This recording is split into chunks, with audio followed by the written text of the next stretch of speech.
Good morning, friends. Welcome back. My name is Mel Rose, and I'm here to share some astrology and tarot with you. This reading is for today, Saturday, March 11, 2023. First, we'll discuss the card that sits on the side of the page. Then we'll talk a little bit about the essential astrological aspects that are affecting us right now. Following that, I'll play a random card that, in the context of what we've discussed here, may give us something more to think about. So let's get into it. The card that currently sits on the side of the page is the Ten of Cups. And it's here because it represents or corresponds in astrology with the final 10 days or the third decan of the sun's transit here in the land of Pisces. Pisces is a water sign, and cups and tarot represent water element symbolism. Water element symbolism is very much about how things feel to us. What is our sense of emotional well-being? What are the physical sensations that arise when we have an experience? How does it feel to us emotionally? What kind of intuitive knowledge or questions come up about it? So, in general, how things feel to us. And so we come to the Ten of Cups, and this is a lovely card, isn't it? You see those 10 cups sort of displayed across a rainbow. You see what looks like a happy family, a loving couple, sort of appreciating the beauty of the day, and, a couple of children playing nearby. You see the house on the hill with the stream going by. This is somebody's idea of sort of the ideal life, right? This is complete emotional fulfillment. So, we get a feeling of peace, okay? We get a feeling of contentment that comes with this. We feel fulfilled emotionally. And it can also, be about a celebration. So, this is the kind of fulfillment that comes from this deep sense of unity that we feel with the world around us. And it's about harmony, and it's about the joy that results from things being in harmony, especially where it comes to your family, your friends, your loved ones. And the great thing about this sense of deep emotional fulfillment is that when we feel it, it sort of spills over onto our connections to other people. It sort of has an impact on the community around us. Seeing us feel so completely secure and fulfilled sort of gives other people a sense of what that feels like as well. So, with that said, I'm going to move on to a little bit of astrology. This morning at 9:05 a.m. Central Standard Time, friends, Venus will be sextile to Mars. Now, this has been coming up for a few days. Venus has been sextile to Mars, but today is the day when it culminates that aspect in its fullness. So it's full strength right now, and it will be full strength for like today and tomorrow, maybe the next couple of days, and then it'll start to sort of how do you say, peter out or wane off, after that through about the 19th of this month. So we've got a good week or so of this Venus sextile Mars. We've already had a few days of it. Romance is in the air, friends. Venus and Mars are the classic couple. One is receptive, one is assertive. One is very loving and about connection, and the other one is really kind of more about the physical connection that we have with other people, and sort of our desire to please somebody else. So right now, with Venus in this very cooperative way with Mars, and here they are on the page together, just two signs apart, really at the same degree together on both of those signs as well. We feel pretty sexy and confident. We're not very selfish at this time. We're feeling very playful. We could be falling in love. We could be, getting a little taste of that sense of emotional fulfillment. Or if you're already in a partnership, maybe it's not something that's new to you. Maybe it's something that is has been with you for a long time, or somebody that has been with you for a long time, then perhaps you're, closer to feeling that full sense of emotional fulfillment. You've got your partner by your side. Everybody is very respectful and supportive of one another. We have their backs and they have ours, and we all take care of one another, simply out of a sense of wanting those other people to be taken care of, simply out of a sense of wanting other people to feel as loved and supported as we are. So take advantage of that vibe in whatever way you can, because it doesn't have to be about romance. It doesn't have to be about relationships. It can definitely just, Venus and Mars together are a very creative vibe. It is a fertile vibe. So if you're not trying to make babies, don't make any babies, right? You gotta think about that at this time. But, it could just be, collaborating for the sake of creating something beautiful and new. And now is a good time to be doing that. The sextile vibe just lends a lot of cooperation and positive regard, sort of respect for the process of what we're trying to do, and a desire to see it come out really well. Then this afternoon at 2:04 in the afternoon, Mercury is going to culminate its sextile here to the planet Uranus. So Mercury and Uranus together. Mercury is your thoughts, plans, and communications. It's your personal approach to going about your daily life, your personal approach to communicating with people, sharing your plans, and what your personal thoughts are telling you as well. And then Uranus is here to just say, let's do something exciting and different. Let's change our perspective. Let's upgrade our technology. Let's update the way we see things in the world, right? So together in this cooperative state, they can bring about sort of delightful detours from the ordinary. We can get some exciting changes in perspective, which can help us discover or realize a hopeful new plan. So it's not business as usual, but it's a really positive departure from business as usual. It's a very cooperative, and it's likely to generate something good if we allow our perspective to be shifted at this time.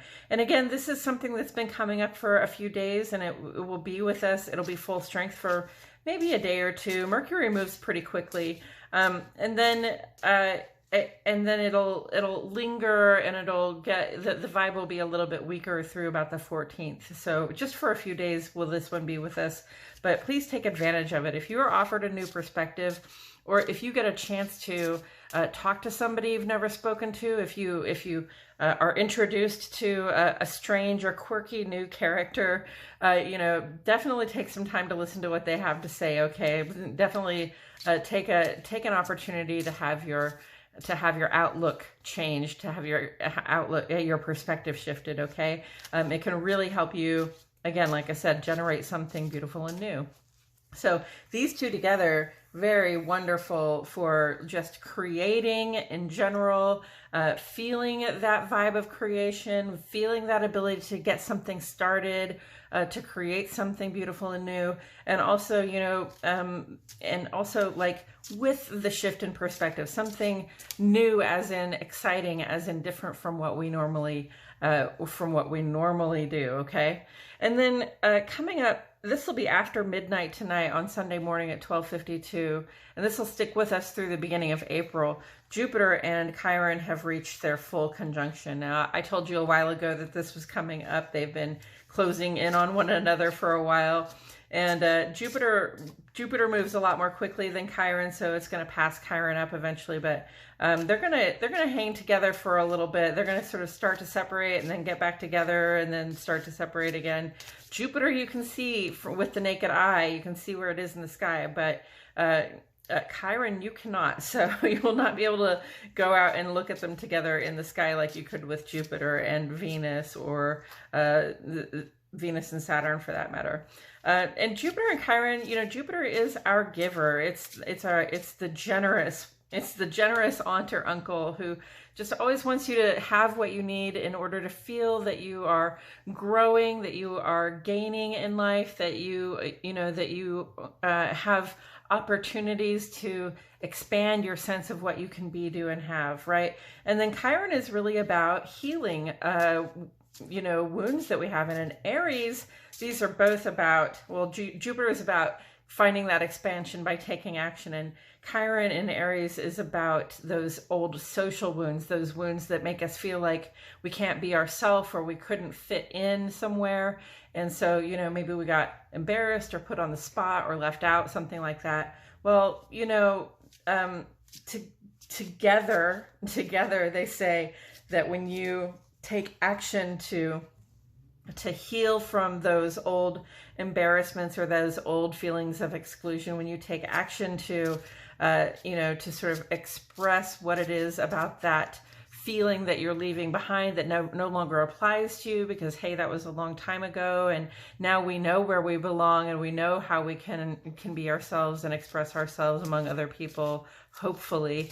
And if we're there and we can acknowledge it, or even if we're not there, but we can acknowledge that we're ready to grow from that, we're ready to move on from that feeling of exclusion or being put on the spot, then we can find a lot of personal growth and personal expansion, good fortune, not just growth, but good fortune. Like Jupiter is like your good luck buddy, right?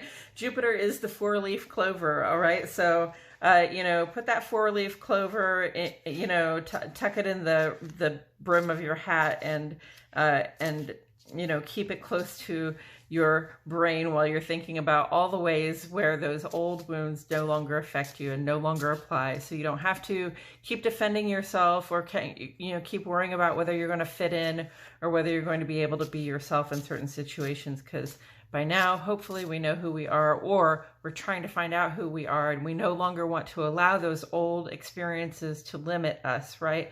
Jupiter doesn't want us to experience that feeling of limitation. And so it's encouraging us to look at those feelings of limitation that we got when we felt embarrassed or put on the spot or left out, right?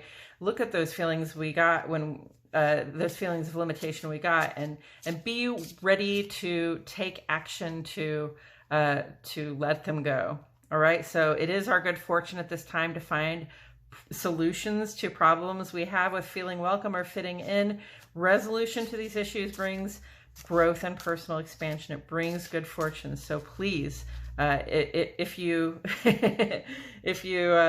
want to take advantage of that vibe, you can do that. And you can do it for the rest of this month, basically through the beginning of April. So that's really good news. We're very creative. We're open to new perspectives. Things are looking good in terms of our ability to generate exciting new circumstances for ourselves in our life. And then at the same time, we're reflecting on old circumstances that were not as exciting, and we are taking action to put that part of our lives behind us so that we can find the personal growth and the good fortune that we know is ours to have. And with that said, I'm going to turn this card over. Ooh, we got the Knight of Earth. Now this is my Forhasha deck. This is a sort of fairyland guide deck that corresponds with a regular Rider-Waite-Smith, but with these beautiful images of these various kinds of nature spirits, right? That's what a fairy is basically anthropomorphized spirit of nature. The Knight of Earth, I love this one because if you look closely, you can see that the Knight of Earth is really a mycelium, right? Or a fungus of some kind. And what does fungus do? Fungus is the bridge between death and life.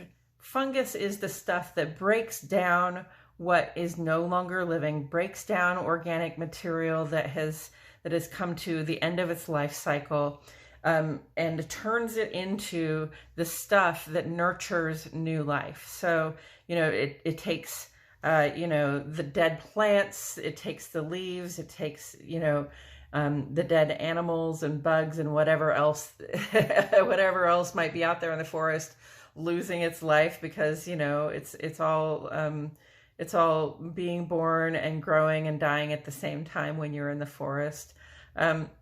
It takes that stuff that has passed away and it transmutes it. It literally digests and transmutes it back into nutrients, basically, back into soil, which we can then use back into soil and to minerals and to and to other nutrients that we can then use to grow new life. So I love that about this Knight of Earth. The Knight of Earth is a person who sort of comes into to make a change in your physical well-being, right? To make a change to our physical state.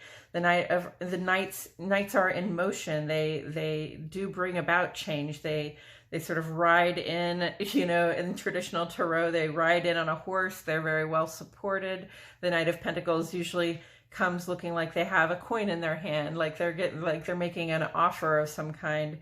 And the offering is really renewal. The offering is sort of refreshment, taking what is old and making something new of it, making something useful and productive of it. So I think that's really great. I see that on the page right here in that Jupiter conjunct to Chiron, really, because what we're doing is we're taking this old wounding, this old idea we have of ourselves that we can't, we can't fit in, or we don't feel welcome, or we're put on the spot, we're strange for some reason, we're different, and it makes people point and laugh, that kind of thing.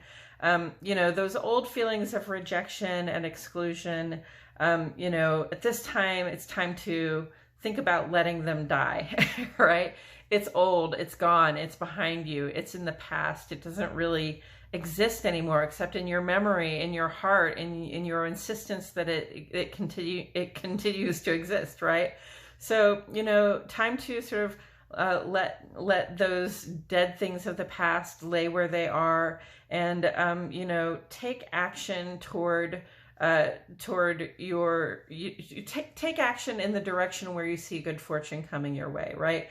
Take action in the direction where you would like to see good fortune coming your way. Take action in any direction that makes you feel like you are expanding your idea of what you can be, do, and have. And that will help you compost those old injuries, those old woundings, especially social woundings of sort of exclusion or exclusion, teasing, meanness of other kids, that kind of stuff. And I talk about this a lot with Chiron, because I'm about 50, and those of us who are about 50, we have all been experiencing our Chiron return for several years now, and we're kind of right in the middle of it. It'll still be in Aries for a few years. So, that's, Chiron in Aries is about that social wounding, about that sense of exclusion and not having been protected, but in fact having been sort of left out, or sort of even left hanging in a situation, right, where we thought we would find inclusion, where we thought we would make friends, or we thought we would do well, and then it turned out that maybe socially we didn't do so well, and we felt the pain of that sort of exclusion, or that teasing, that unkindness of other people. And especially when you're children, kids are mean, right?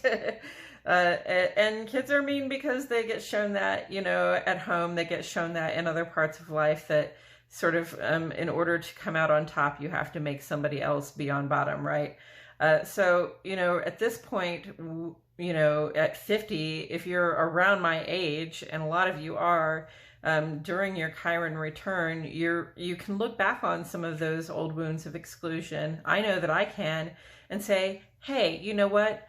I do know that I'm different from the other kids, and I was excluded, and I did experience, mistreatment at the hands of my peers, and it was very wounding for me for a long time. However, at this age, at this point in my life, I do not experience exclusion, right? I know that I'm still different from the other kids, but I have figured out how to express myself in a way where I feel like I can be myself and fit into the group wherever I am. And so that's a demonstration of how those old wounds can sort of inform who we are bound to become. If your childhood showed you how you were different, then you just learn to be different in a way that doesn't make other people so uncomfortable that they feel like they have to exclude you, right? And if you found out that you were you know, I don't know, if you found out that you were being excluded for some specific reason, which I don't know. I don't know that there's always a specific reason that you're being excluded, except that kids are just not always very nice, right? In our youth, people are not very kind to one another.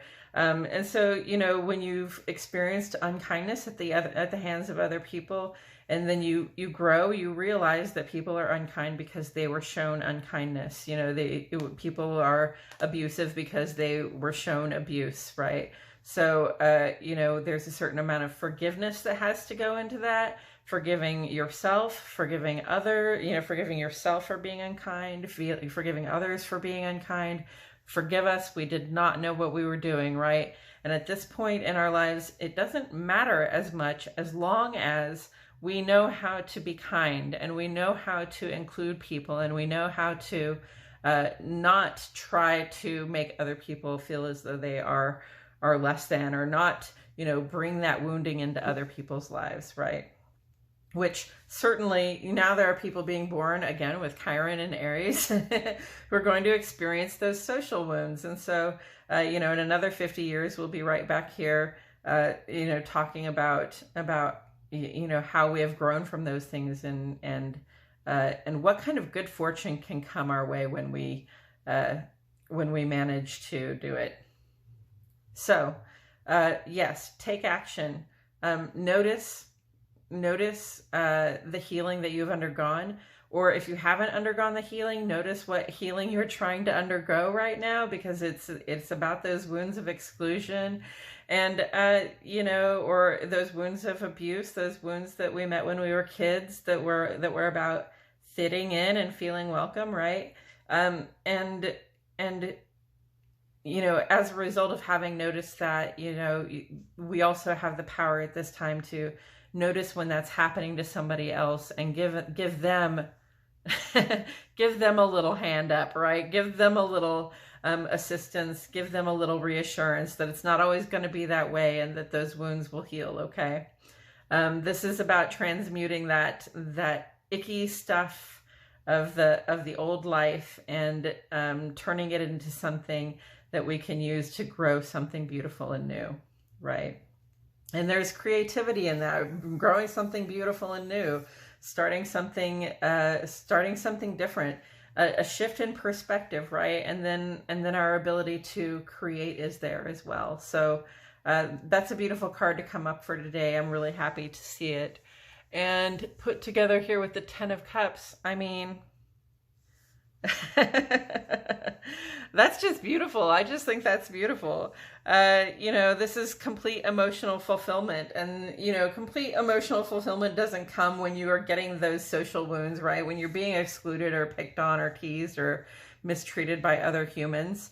You know, that complete sense of emotional fulfillment comes when you have found the group, found the place where you fit in, found your way of being included, found your way of making others feel welcome, found your way of you know, of being part of the group, of you know, being yourself, being able to be yourself, and also, you know, finding the people that you belong with, right? And that's often in the form of a family. You know, I'm a queer person, so sometimes, you know, sometimes it's not our family of origin or our blood family that's where we wind up finding that complete emotional fulfillment.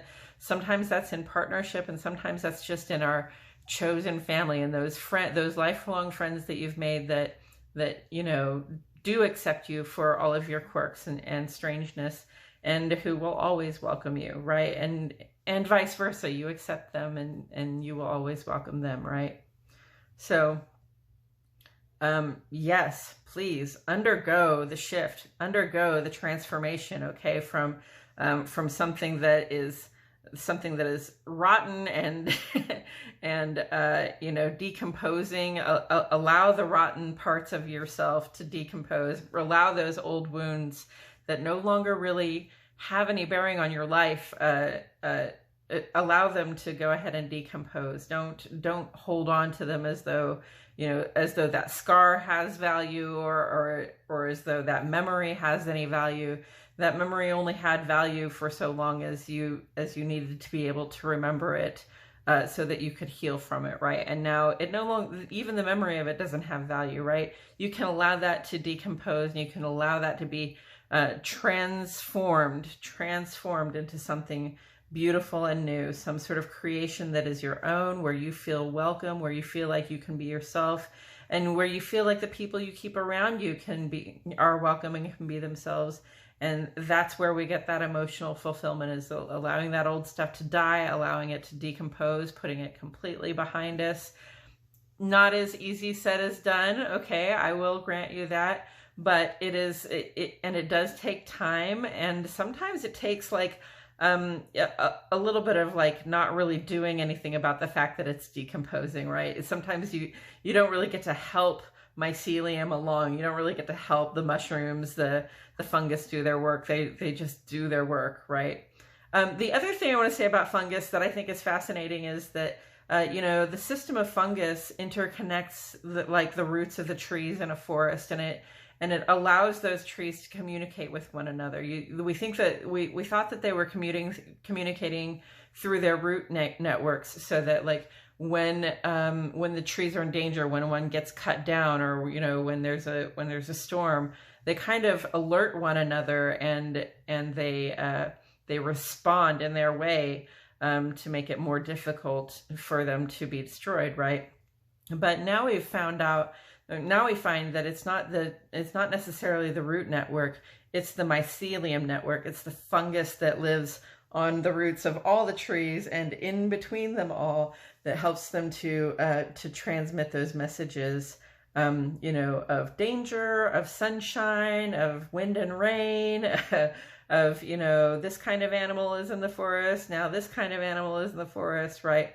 This tree over here is getting, hacked away at, or this tree over here is being eaten by bugs. They communicate with one another about this so that they can put up a defense where they are able. So think of the night of Earth as your ability to communicate in a physical way, and sort of in a subtle, sort of underground way, with your cohort, with your fellow Ten of Cups people, your chosen family, your family of origin, wherever it is that you belong, where you feel like you're welcome and you can be yourself. Think of the way, we are able to communicate with one another, when we know somebody well, when we love them well, when we hold them in high regard, and we know that they hold us in high regard, and we protect one another, right? There are ways that we have of communicating a feeling of one another, of understanding one another, without having to necessarily just say things out loud. And that's not to say that you shouldn't say things out loud, but also, it's important to understand that there are messages you can receive. Oh man, I've been talking for half an hour. Okay, that's all I've got to say about it today, friends. Thank you so much for joining me. I truly appreciate your presence. My name is Mel Rose. I'll see you all back here probably tomorrow for more Astrology Today and Tarot.